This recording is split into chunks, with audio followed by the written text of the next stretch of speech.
ব্যবহার করো কেন? কমলা, তুমি সারাদিন আমার লগে এরকম খারাপ ব্যবহার করো কেন? আমি কি কোনোদিন তোমার খারাপ চাইছি? আমি তো চাই তুমি সবসময় ভালো থাকো, সুখে থাকো, শান্তিতে থাকো। তাই না? তুমি চাও আমি ভালো থাকি, তাহলে একটা কাম করো, এই কাপড়গুলো সুন্দরভাবে দিয়া একটু মেলে দাও, আমি একটু আরাম করি। এটা কি ধরনের কথা বললা কমলা তুমি? আমি একটা ছেলে মানুষ হয়ে মেয়ে মানুষের কাম কিভাবে করবো? তুমি এটা বলতে পারলা আমারে? আচ্ছা, তুমি যদি চাও, কেন একটু আগে তো বলে আমার ভালো চাও, তাহলে এখন আবার এত হেলা কি আর? হে কমলা, হেলা করবো কিসের জন্য? মজা করতেছিলাম, জকিং জকিং।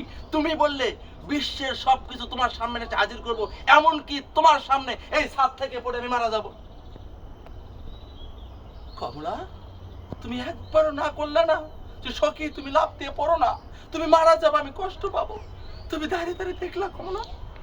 হলে আমার দম, তা তো পারবে মরতে, দুনিয়ার যত কাম কুকাম সবই তুমি করতে পারবে আমি জানি, কিন্তু আমার যে কামে উপকারের হয় সেটা তো তুমি পারবা না।